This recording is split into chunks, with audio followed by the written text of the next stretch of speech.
So இன்றைக்கி வந்து ஒரு நூடுல்ஸ் வச்சு எப்படி ஒரு ஈவினிங் ஸ்நாக் பண்ணலான்னு பார்க்கலாம். அதுக்கு தேவையான பொருட்கள் வந்து பார்த்திங்கன்னா கேரட், பீன்ஸ், முட்டைக்கோஸ் வந்து பொடி பண்ணியிருக்கோம். 4 பொட்டேட்டோ தோல் உரித்து வேக வச்சு தோல் உரித்து வச்சுருக்கு. ஆனியன்னு, ஜிஞ்சர் கார்லிக் பேஸ்ட்டு, ஸோ சில்லிஸை வந்து ஸ்லிப் பண்ணி வச்சுருக்கோம். புதினா, கொத்தமல்லி, கருவேப்பிலெல்லாம் பொடியாக நறுக்கி வச்சுருக்கு. கரம் மசாலா, மஞ்சள் தூள், கொஞ்சம் சில்லி, சால்ட் வந்து டேஸ்ட்டுக்கு யூஸ் பண்ணுறோம். நூடுல்ஸ் கொஞ்சம் எடுத்துருக்கோம். ஸோ இப்போ பார்க்கலாம் இதை வச்சு எப்படி நம்ம நூடுல்ஸ் பண்ணலான்ட்டு. ஸோ இப்போ வந்து அந்த கேரட், பீன்ஸ், முட்டைக்கோஸை வைப்பரில் போட்டு நான் இந்த மாதிரி பண்ணி வச்சுருக்கேன். இந்த மாதிரி அடித்து வச்சுக்கணும். இதுக்கப்புறம் வந்து ஸோ இப்போ இதில் வந்து நான் பொட்டேட்டோவும் போட்டு மேஷ் பண்ணி இந்த மாதிரி வச்சுருக்கேன். ஸோ அதுவும் போட்டாச்சு. இப்போ இதில் வந்து கொஞ்சம் சால்ட்டு டேஸ்ட்டுக்கு,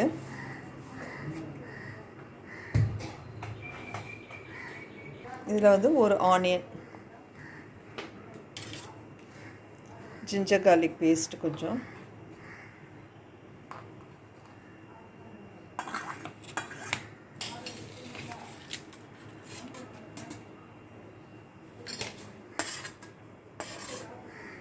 so green chillies, coriander leaves, கறி லீவ்ஸு, கொத்தமல்லி இதெல்லாம் போட்டுருவோம். அதில்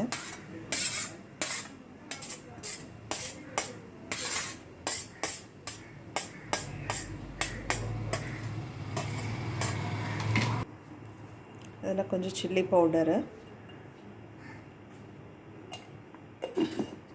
அதில் வந்து கொஞ்சம் மஞ்சத்தூளும், சில்லி பவுடர், கரம் மசாலா உங்களுக்கு ஆப்ஷன் வேணும்னா யூஸ் பண்ணிக்கலாம், இல்லைன்னா விட்டுடலாம். ஸோ இதை வந்து நீங்கள் நல்லா இந்த மாதிரி கலந்துக்கணும். ஸோ இப்போ இதை வந்து கட்லெட் மாதிரி நம்ம பண்ணி வச்சிடணும். இந்த மாதிரி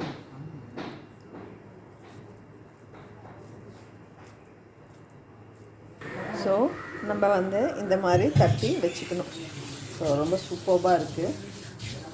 இந்த மாதிரி தட்டி வச்சுட்டு இப்போ அது எப்படி நம்ம வந்து கட்லெட் மாதிரி பண்ணலான்னு பார்க்கலாம். இப்போது இந்த நூடுல்ஸை வந்து ஒரு வைப் பண்ணி எடுத்துடுறோம். எடுத்த பிறகு நான் காமிக்கிறேன். இப்போது இந்த நூடுல்ஸை வந்து நம்ம இந்த மாதிரி வைப்பரில் போட்டு இந்த இதில் வந்து நம்ம பொடி பண்ணி வச்சுக்கணும். ஸோ இப்போ எப்படி கலந்து கட்லெட் பண்ணலான்னு பார்ப்போம். இப்போது இதில் லைட்டாக ஆல் பர்பஸ் மாவு வந்து கொஞ்சம் தடவிட்டு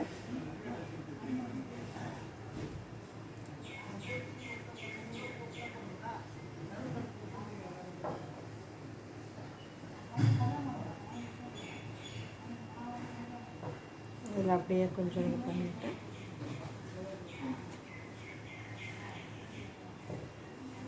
இப்போ பாப்பா எப்படி பண்ணுறது.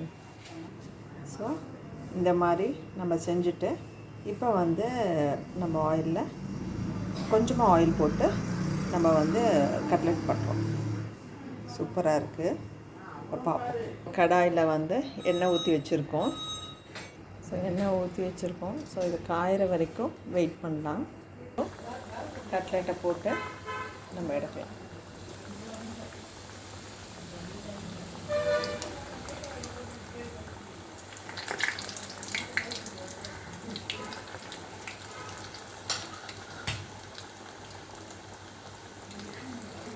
ஸோ கொஞ்சம் செவந்த பிறகு இந்த மாதிரி திருப்பியாச்சு.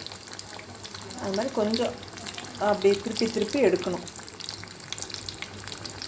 ஸோ கொஞ்சம் பொறுமையாக முன்ன பின்ன அப்படியே நீங்கள் திருப்பி போடும்போது ரொம்ப கருகிடாது. ஸோ மீடியமாக அழகாக ஒரு லைட்டு ப்ரௌன் கலர் வரும்போது நீங்கள் எடுத்துடலாம். இது வந்து பார்த்திங்கன்னா குழந்தைங்களுக்கு ரொம்ப விரும்பி சாப்பிடுவாங்க. ஒரு டிஃப்ரெண்ட்டான இதில் நம்ம பண்ணுறோம். எப்போவுமே ப்ரெட் க்ரம்ஸ் வச்சு பண்ணுவோம். நம்ம ப்ரெட் க்ரம்ஸ்க்கு பதிலாக நூடுல்ஸை பொடி பண்ணி போடும்போது குழந்தைங்களுக்கு வந்து இன்னோவேட்டிவாக பண்ணுறது ரொம்ப பிடிக்கும் இல்லையா? ஸோ டேஸ்ட்டும் நல்லா இருக்கும்போது கண்டிப்பாக விரும்பி சாப்பிடுவாங்க. இது ஒரு ஈவினிங் ஸ்நாக்குக்கு ஒரு நல்ல ஒரு ரெசிபி. ஸோ சூப்பராக வந்துடுச்சு.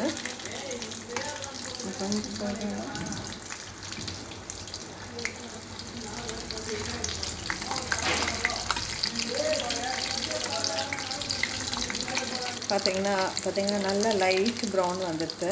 ஸோ இதுதான், இந்த கன்சிஸ்டன்சியில் நம்ம வெளியில் எடுத்துடலாம். ஸோ எம்மியான நூடுல்ஸ் போட்டு கட்லெட் வந்து ரெடி ஆயிடுச்சு. ஸோ நம்மளோட ஃபைனல் அவுட்புட் இப்படி தான் இருக்கும், நூடுல்ஸ் கட்லெட்டு. இதை சாப்பிடுங்க, குழந்தைங்களுக்கு ரொம்ப பிடிக்கும், எம்மியாகவும் இருக்கும்.